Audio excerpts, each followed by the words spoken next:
Pandian store சீரியல்ல இனிய எபிசோட்ல ராஜி கோமதி கிட்ட காலேஜ் போறதுக்கு இன்னும் நேரம் இருக்கு. அதனால ஏதாச்சும் வேலை இருந்தா சொல்லுங்க. நான் செஞ்சுட்டே போறேன் அப்படின்னு சொல்றாங்க. உடனே கோமதி அந்த மொளகாவ மெத்தையில மட்டும் காய போட்டுரு அப்படின்னு சொல்லிக்கிட்டு இருக்கிறாங்க. அந்த நேரம் பார்த்து நம்ம பாண்டியன் வீட்டுக்குள்ள வராப்ல. பாண்டியன் வர்றத பார்த்துட்டு நான் காலேஜுக்கு போயிட்டு வரேன் அப்படின்னு நம்ம ராஜி தெரிச்சு ஓடிடுறாங்க. பாண்டியன் பார்த்துட்டு என்ன அந்த புள்ள இப்படி தெரிச்சுக்கிட்டு ஓடுது அப்படின்னு சொல்லி கேட்கிறப்ப, ஆமா. நீங்க தான் முகத்த தூக்கி வச்சுக்கிட்டே போறீங்க. டீ குடுத்தா சத்தம் போடுறீங்க. அப்புறம் உங்கள பார்த்தா பயப்படாம என்ன செய்யும்? அப்படின்னு சொல்லி நம்ம பாண்டியன் கிட்ட கோமதி அட்வைஸ் பண்ண ஆரம்பிச்சர்றாங்க. நம்ம மீனா நேத்து ஆபீஸுக்கு போனாங்க இல்லையா? அவங்க ஆபீஸ்க்குலாம் போகல. நேரா நம்ம பாண்டியன் ஸ்டோருக்கு தான் அதாவது கடைக்கே வந்துர்றாங்க. கடைக்கு வந்து நம்ம பழனி தான் ஆரம்பத்துல இருக்கிறப்ப பாண்டியன்லாம் கடையில இல்ல. ஸோ கொஞ்ச நேரத்துல நம்ம பாண்டியனும் வந்துடுறாப்புல. "இங்க எதுக்காக நீ வந்த?" அப்படின்னு சொல்லி கேட்கறாங்க. "ஏதாச்சும் வேணும்னா சொல்லிவிட வேண்டியது தானே?" அப்படின்னு கேட்கறாங்க. "எனக்கு எதுவும் வேணாம். நான் உங்ககிட்ட தான் பேசுறதுக்காக வந்திருக்கேன்." அப்படின்னு சொல்லி சொல்றாங்க. "ஏன் நான் வீட்டுக்கே வரமாட்டேனா? எதா இருந்தாலும் வீட்ல பேசிக்க வேண்டியது தானே? கடையில வந்து என்ன பேசுற?" அப்படின்னு கேட்கறாங்க.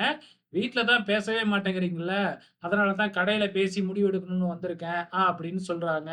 ஸோ ஆரம்பத்துல பாண்டியன விடாம தான் பேசுறாங்க. ஆனா நம்ம மீனா பேசுற விதத்துல பேசி நம்ம பாண்டியனோட மனசையே கரைச்சர்றாங்க. இதுக்கப்புறம் என்ன செய்ய முடியும்? நம்ம பாண்டியனால வேற எதுவுமே செய்ய முடியல. இதுக்கப்புறம் உங்ககிட்ட நான் வழக்கம் போல பேசுறேன்மா அப்படின்னு சொல்லிடுறாங்க. உடனே நம்ம மீனாவும் அங்கிருந்து கிளம்புறாங்க. அந்த நேரம் பார்த்து நம்ம செந்தில் வராப்புல. செந்தில் வர்றப்ப மீனா கிட்ட எதுவுமே பேசாம அவர் மாட்டுக்கு உள்ளார வராப்புல. நம்ம மீனாவும் எதுவும் பேசாம அங்க மாட்டுக்கு போயிடுறாங்க. நம்ம பாண்டியன் பார்த்துட்டு, "ஏன்டா உன் பொண்டாட்டி ஆப்போசிட்ல போறா. நீ எதுவுமே கேட்காம வர. அவ ஆபீஸ்க்கு தான் போறா. நீ போயிட்டு ஆபீஸ்ல இறக்கி விட்டுட்டு வா" அப்படின்னு சொல்லி அனுப்பி வைக்கிறாங்க. நம்ம செந்திலும் மீனா பின்னாடியே ஹாரன் அடிச்சுக்கிட்டே போறாப்புல. நம்ம மீனா கண்டுக்கவே இல்ல. அதுக்கப்புறம் வழிய மறிச்சு, "நான் தான் ஹாரன் அடிக்கிறேன்ல, ஏன் நீ பாட்டுக்கு போற?" அப்படின்னு சொல்லி கேட்க, "அப்பா தான் உன்னைய ஆபீஸ்ல விட சொன்னாங்க" அப்படின்னு செந்தில் சொல்றாங்க. "அப்ப நீங்களா வரல. உங்க அப்பா சொல்லி தான் நீங்க வந்தீங்களா? என்னையெல்லாம் யாரும் ஆபீஸ்ல டிராப் பண்ண வேணாம். நீங்க உங்க வேலைய பார்த்துக்கிட்டு போங்க" அப்படின்னு மீனா கிளம்பி போயிடுறாங்க.